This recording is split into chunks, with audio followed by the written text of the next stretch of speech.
মৰমৰ ছাত্ৰ-ছাত্ৰীসকল তোমালোক সকলোকে মোৰ চেনেললৈ স্বাগতম জনাইছো। আজি তোমালোকৰ লগত আলোচনা কৰিব ওলাইছো ক্লাছ 8ৰ সমাজ বিজ্ঞানৰ ইতিহাস আৰু ৰাজনীতি বিজ্ঞানৰ খণ্ডৰ অন্তৰ্গত 11 নম্বৰ পাঠটো। তোমালোকৰ 11 নম্বৰ পাঠটোৰ নাম হৈছে ভাৰতীয় সংবিধান। আহা ছাত্ৰ-ছাত্ৰীসকল আজি এই চেপ্টাৰৰ অন্তৰ্গত প্ৰশ্ন উত্তৰসমূহ তোমালোকৰ লগত আলোচনা কৰিম। মই ইতিমধ্যে ক্লাছ 8ৰ ভূগোল আৰু অৰ্থনীতি বিজ্ঞানৰ খণ্ডৰো পাঠসমূহৰ ভিডিঅ' আগবঢ়াইছো। তোমালোকে যদি চোৱা নাই তেন্তে মোৰ চেনেলৰ প্লেলিষ্টত গৈ সেই ভিডিঅ'সমূহ চাব পাৰিবা। আহা আজিৰ ভিডিঅ'টো আৰম্ভ কৰোঁ। এক চমু উত্তৰ দিয়া। ক ভাৰতীয় সংবিধানখন ৰচনা কৰোঁতে কিমান সময় লাগিছিল? উত্তৰ ভাৰতীয় সংবিধানখন ৰচনা কৰোঁতে 2 বছৰ 11 মাহ 18 দিন সময় লাগিছিল। পিছৰটো কুৱেশ্যন, কোন চনত ভাৰতীয় সংবিধানখন সম্পূৰ্ণৰূপে কাৰ্যকৰী কৰা হয়? উত্তৰ 1950 চনৰ 26 জানুৱাৰী তাৰিখে ভাৰতীয় সংবিধানখন সম্পূৰ্ণৰূপে কাৰ্যকৰী কৰা হয়। পিছৰটো কুৱেশ্যন, কেতিয়াৰ পৰা ভাৰতত সদস্য নিৰ্বাচন প্ৰক্ৰিয়া আৰম্ভ হয়?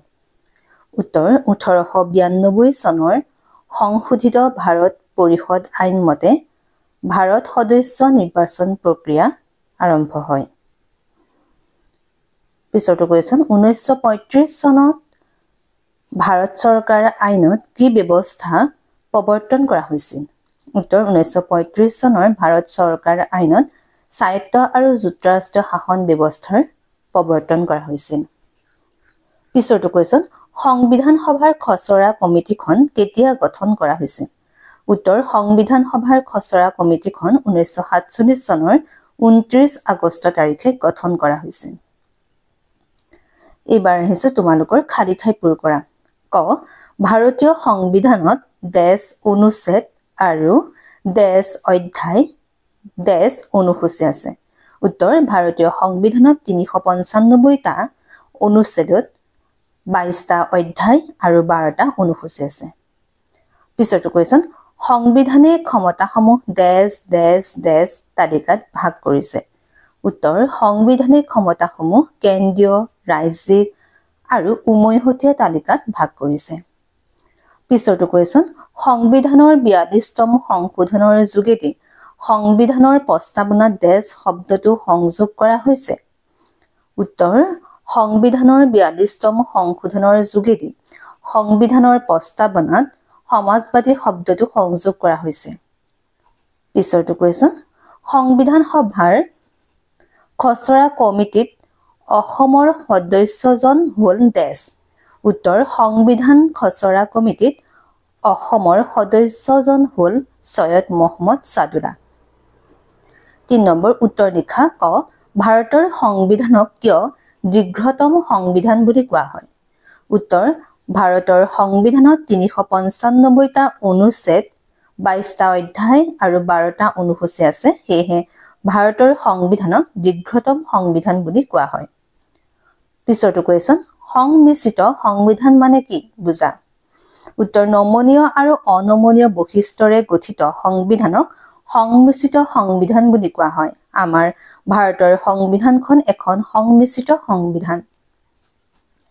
পিছৰটো কুৱেশ্যন, ৰাষ্ট্ৰ পৰিচালনাৰ নিৰ্দেশনাত্মক নীতিৰ প্ৰধান উদ্দেশ্যসমূহ কি কি?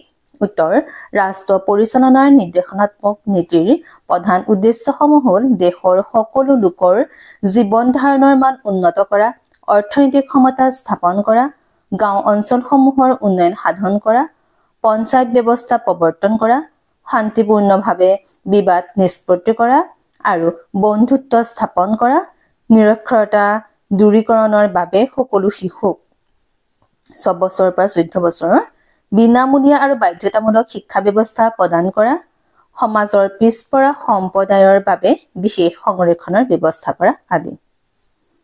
এইবাৰ আহিছো পিছৰটো কুৱেশ্যন, কোন দেশৰ সংবিধানৰ আৰ্হিত আমাৰ সংবিধানত নিৰ্দেশনাত্মক নীতি অন্তৰ্ভুক্ত কৰা হৈছে? উত্তৰ আয়াৰলেণ্ডৰ সংবিধানৰ আৰ্হিত আমাৰ সংবিধানত নিৰ্দেশনাত্মক নীতি অন্তৰ্ভুক্ত কৰা হৈছে। 4 নম্বৰ এটা শব্দত প্ৰকাশ কৰা।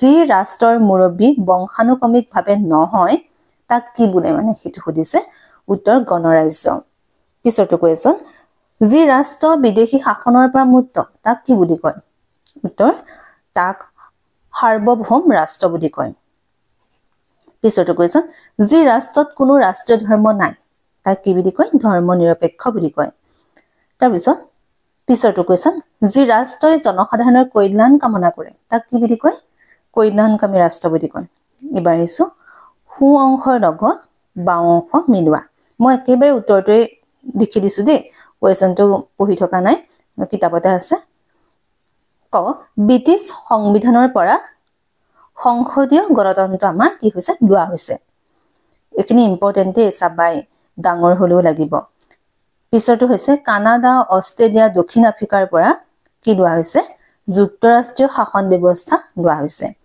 মাৰ্কিন যুক্তৰাষ্ট্ৰৰ সংবিধানৰ পৰা আমাৰ কি লোৱা হৈছে মৌলিক অধিকাৰসমূহ লোৱা হৈছে ফৰাচী সংবিধানৰ পৰা আমাৰ কি লৈছে স্বতন্ত্ৰতা সমতা আৰু ভাতৃত্ববোধ লোৱা হৈছে আয়াৰলেণ্ডৰ সংবিধানৰ পৰা আমাৰ ৰাষ্ট্ৰৰ নিৰ্দেশাত্মক নীতিসমূহ লোৱা হৈছে এখিনি মোষ্ট ইম্পৰ্টেন্ট তোমালোকে মনত ৰাখি লবা দেই 6 নম্বৰ ভাৰতীয় সংবিধানৰ ঐতিহাসিক পটভূমিৰ বিষয়ে চমুকৈ লিখা উত্তৰ 1922 চনত মহাত্মা গান্ধীয়ে দেশখনৰ বাবে ভাৰতীয়সকলে নিজে ৰচনা কৰা এখন সংবিধানৰ দাবী কৰিছিল ইয়াৰ পিছত 1924 চনত স্বৰাজ পাৰ্টিও সংবিধান ৰচনা কৰিবৰ বাবে এখন সংবিধান সভাৰ দাবী তুলিছিল ব্ৰিটিছ চৰকাৰে তেওঁলোকৰ দ্বিতীয় মহাযুদ্ধৰ প্ৰস্তুতিত ভাৰতীয়সকলৰ সমৰ্থন লাভ কৰাৰ উদ্দেশ্যে 1940 চনত আগষ্ট প্ৰস্তাৱৰ জৰিয়তে এক সুকীয়া সংবিধানৰ দাবী মানি লৈছিল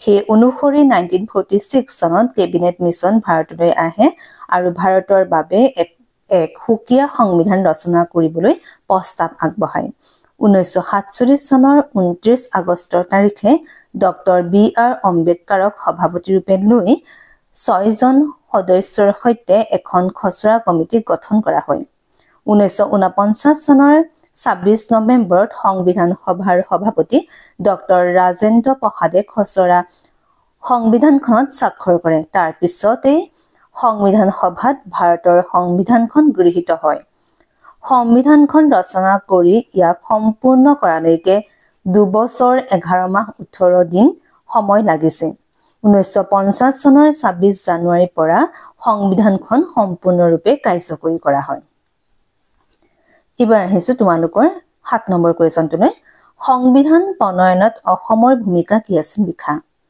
উত্তৰ ভাৰতৰ সংবিধান প্ৰণয়নত অসমৰ বৰেণ্য ব্যক্তিসকল হৈছে Syed Mohammed Saadulla Gopinath Bordoloi Dharanidhar Basumatari reverend JM.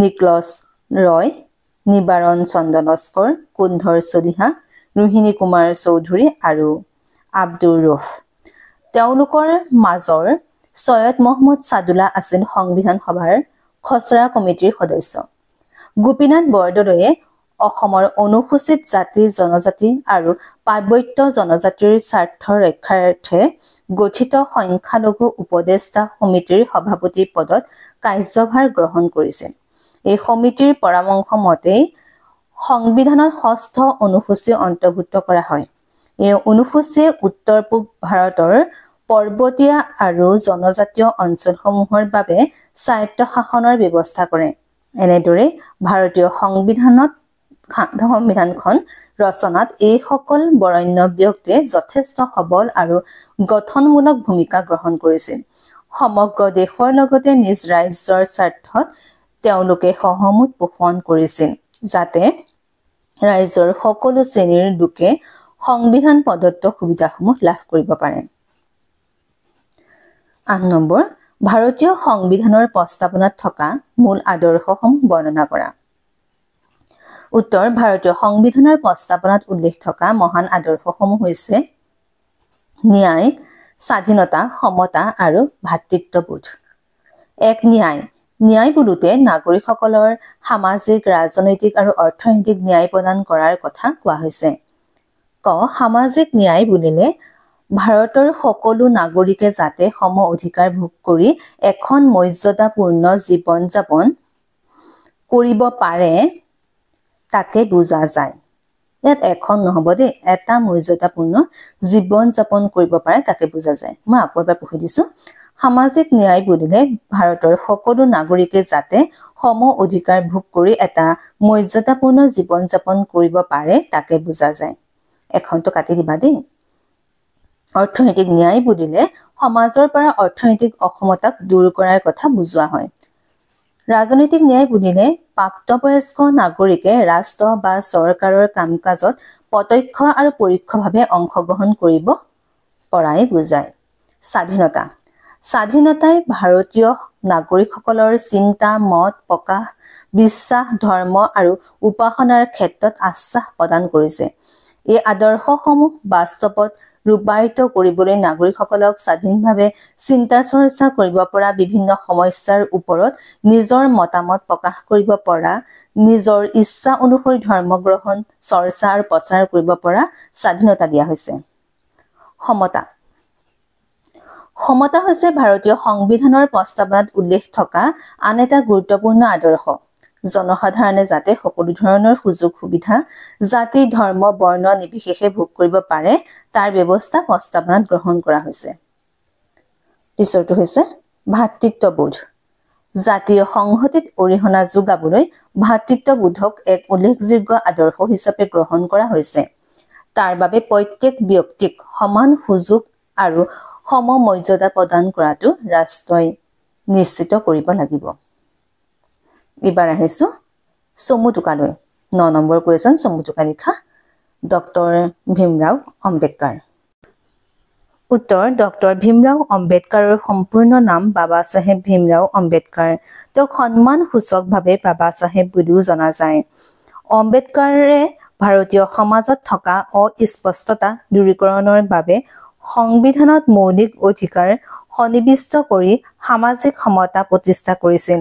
মহিলাসকলৰ উন্নতিৰ প্ৰতি লক্ষ্য ৰাখি শিক্ষা আৰু সম্পত্তিৰ অধিকাৰৰ ওপৰত অধিক গুৰুত্ব দিছিল। ভাৰতীয় সংবিধানখন কাৰ্যক্ষম কৰিবৰ বাবে দৃঢ় পদক্ষেপ গ্ৰহণ কৰিছিল।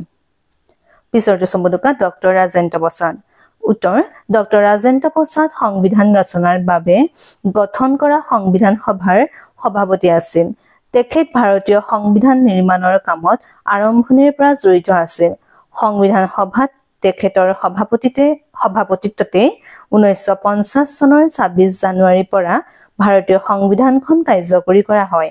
তেখেত হৈছে স্বাধীন ভাৰতৰ প্ৰথমজন ৰাষ্ট্ৰপতি। সংসদীয় চৰকাৰ। উত্তৰ সংসদীয় চৰকাৰ ভাৰতীয় সংবিধানৰ আন এটা গুৰুত্বপূৰ্ণ বৈশিষ্ট্য। এনে ব্যৱস্থাত ৰাষ্ট্ৰৰ প্ৰধান হৈছে ৰাষ্ট্ৰপতি, যি নামমাত্ৰ মুৰব্বী হিচাপে ৰাষ্ট্ৰৰ কাৰ্য পৰিচালনা কৰে। ভাৰতীয় সংবিধানেও কাৰ্যপালিকাৰ ক্ষমতা ৰাষ্ট্ৰপতিৰ হাতত অৰ্পণ কৰিছে, কিন্তু ৰাষ্ট্ৰৰ সকলো ক্ষমতা প্ৰধানমন্ত্ৰী সহ মন্ত্ৰী পৰিষদে প্ৰয়োগ কৰে। মন্ত্ৰী পৰিষদ লোকসভাৰ ওচৰত দায়বদ্ধ হৈ থাকে। ৰাষ্ট্ৰপতিৰ নামত মন্ত্ৰী পৰিষদে দেশৰ সকলো কাৰ্য পৰিচালনা কৰে। ছাত্ৰ-ছাত্ৰীসকল, এইখিনি আছিল এই চেপ্টাৰৰ অন্তৰ্গত প্ৰশ্নোত্তৰসমূহ। ভিডিঅ'টো চাই কেনে পালা? যদি ভাল পাইছা লাইক কৰিবা, কমেণ্ট কৰিবা আৰু নিজৰ বন্ধু-বান্ধৱীসকলক যিমান পাৰা সিমান শ্বেয়াৰ কৰিবা যাতে তেওঁলোকো উপকৃত হয়। লগতে মোৰ চেনেলটো ছাবস্ক্ৰাইব কৰি দিবলৈ নাপাহৰিবা। তোমালোকে কোন কোন ডিষ্ট্ৰিক্টৰ পৰা মোৰ ভিডিঅ'সমূহ চাইছা ক'বলৈ নাপাহৰিবা। কিবা অসুবিধা থাকিলে কমেণ্টৰ যোগে মোৰ লগত যোগাযোগ হ'ব পাৰিবা। আৰু মোৰ ভিডিঅ'সমূহ যদি তোমালোকে ফেচবুক আৰু ইনষ্টাগ্ৰামৰ পৰা চাইছা তেন্তে মোক ফ'ল' কৰিবা। ধন্যবাদ।